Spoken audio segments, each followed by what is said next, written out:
So far, we've only seen t-tests for individual coefficients.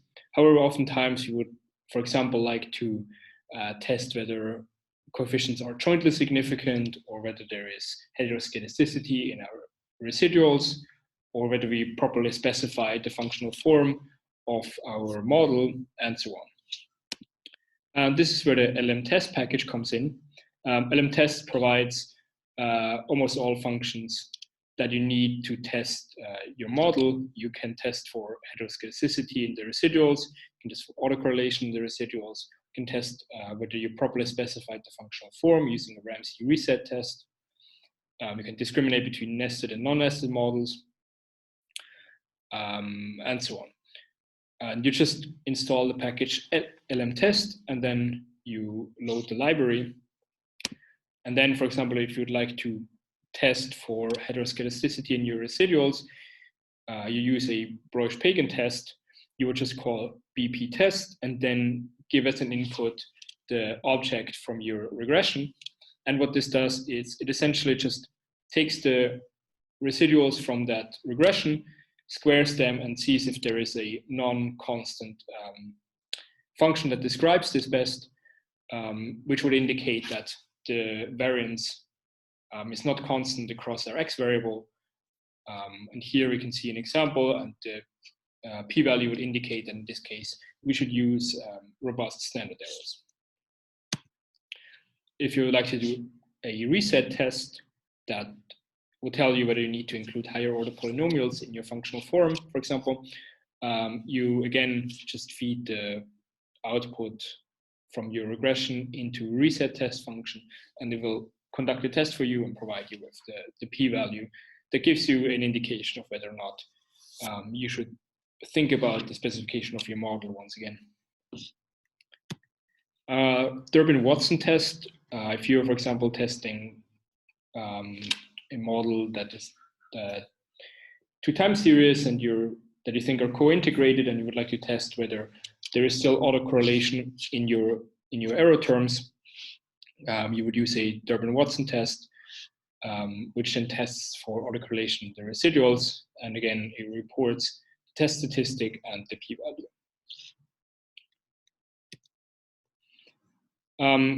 You also in R need to think about the variance structure specifically. So in Stata, if you were worried that you might have heteroskedasticity, or you need to cluster your standard errors, you can just use the robust option after your regression, and this will take care of it. However, in R, you specifically need to specify what variance structure you are assuming, and then include this into the test when you're testing your coefficients. So you would do this using the sandwich package, and the name sandwich comes from the fact that the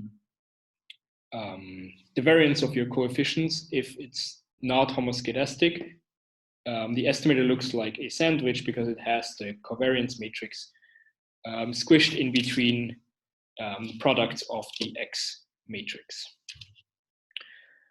And you can then, once you've specified the variance structure of the errors, you can use this in either coef test or vol test to either individually test coefficients or to jointly test these coefficients. Here are two examples of common covariance matrices to estimate heteroskedasticity-robust standard errors, either the McKinnon and White or Davidson-McKinnon. And both what they do is essentially they're just, instead of assuming a variance that is constant across X, they're just estimating the diagonal of the variance covariance matrix by using the residuals from each observation. So if you'd like to have these robust standard errors, you again run your regression. So again, I ran the regression with tuition, regressed on whether or not the college is private, the percentage of alumni that donate, and the percentage of PhDs of the faculty. And then we use a coef test, and inside we specify VCOF, which is the variance covariance matrix, and we say that we would like to have this estimated from the type HC1, which is the normal white estimator, the standard heteroskedasticity-robust estimator that is also used in Stata. And then the resulting standard errors that are then displayed that you can see here are heteroskedasticity-robust standard errors. You can also compute marginal effects. So especially if you have a model that is has a functional form that is nonlinear. So for example, if you just have regressing whether or not the college tuition on private school, then of course the marginal effect of going to a private school is simply the difference that you have to pay. However, if you're estimating something that is more complex, so for example, the effect of age on wages, we assume that this is a parabola. And then of course, the marginal effect of an additional year of age depends on how old you already are. So if you're very young, then an additional year of experience might increase your wage, but if you're very old, an additional year might actually be detrimental. So in this case, you would like to estimate kind of an average effect of aging 1 year. And in this case, you would like to calculate this over your entire sample. Like, what is the average effect here? And you can use this using the margins command from the package margins. And essentially what this does is it just uses, again, the regression output and then calculates for each variable what is the average marginal effect. And important is that here you need to have properly specified the variables and, for example, especially the interactions, because if you're generating new variables, this function will not understand that these, for example, if you just included the square of the variables as a separate variable and then include this in the regression, the margins functions will not understand that the squared variable of experience is related to experience. It will just think this is a different variable. So instead, I quickly go back, you actually need to specify it, as you can see here. In this case, R will know that experience and the experience squared are the same variable. They're just included as a polynomial of order 2.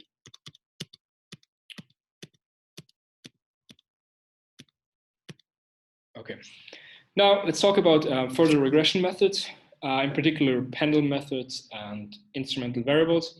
And if you haven't seen this method yet, don't worry too much.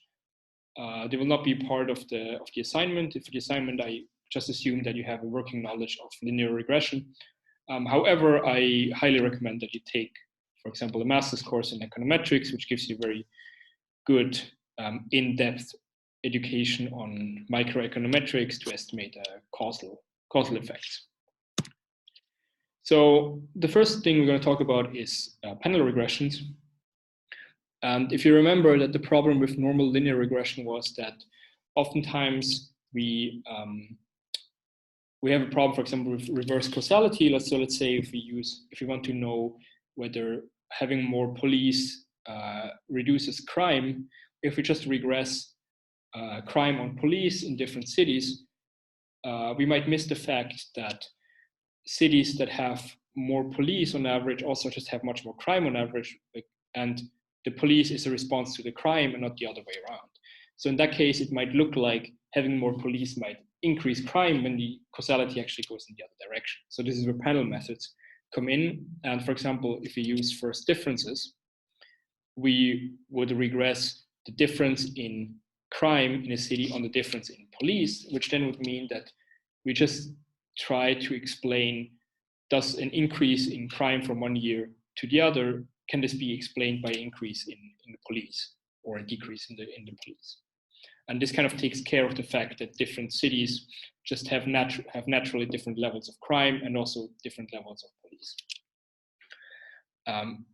In R, you can do this using the PLM package, which stands for Pendulum Linear Model. And you would still specify your model as you are used from the normal linear regression. You specify the data that you want to use. And then you also supply an index to tell R which are the dimensions where you would like to include, where you would like to difference the data. So for example, if you say the group variable is the city and the time variable is the year, this would mean that, the first differences is done along the year. So you're taking a city and then you're differencing between the years. So now you're just taking in your regression, you have the difference in crime between year 1 and 2, and the difference between 2 and 3, and so on. And of course, you also have to tell R that you would like to have first differences by specifying model equals F. And if you have been working with Stata, this is equivalent to the xtrec function in Stata.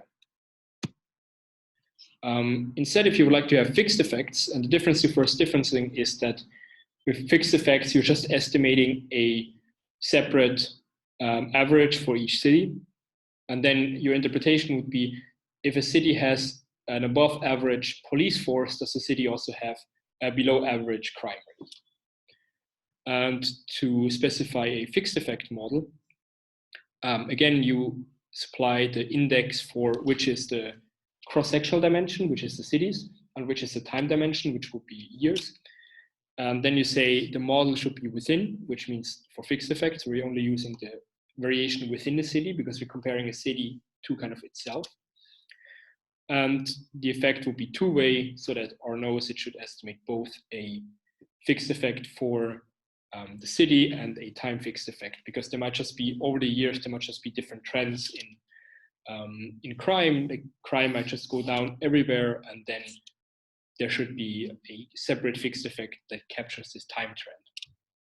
And again, if this is kind of too far for your econometric knowledge, don't worry, but I highly encourage you to learn a little bit more, because these are very useful tools to have in your toolbox, especially if you're thinking about going towards the data science career path. Now let's talk about an example. And here we're using actually a crime example.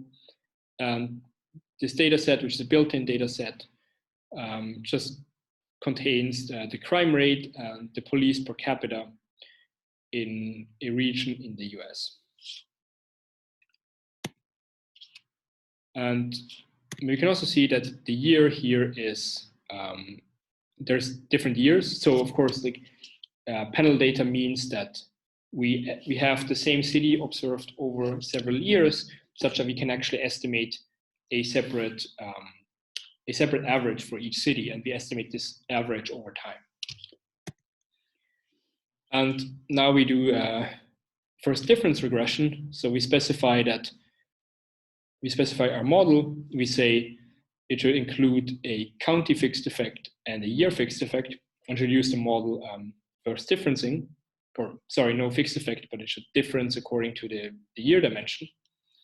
And then we can see the estimate here is, since we're estimating a crime rate on police per capita, these are both kind of percentages. So we see here a elasticity. We see that the effect is about twice as large. If you increase the police force, you get an increase in crime rate that's about twice as large, which is surprising, given that you would expect a negative side of this effect.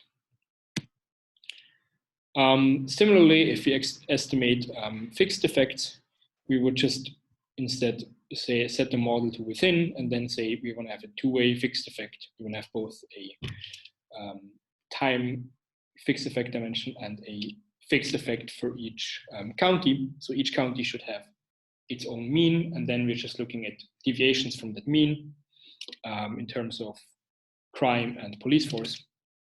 And we can see that the estimate is very similar to the one we saw before. It's about 1.7 before we had 2.0. So now the second part of the advanced regression method is going to be instrumental variables, which are also very popular in econometrics, and it's actually something that is almost exclusively used in economics, and it's very rare to see instrumental variables outside of econometrics. And this comes from the AER package, which includes a function ivreg. And you would specify your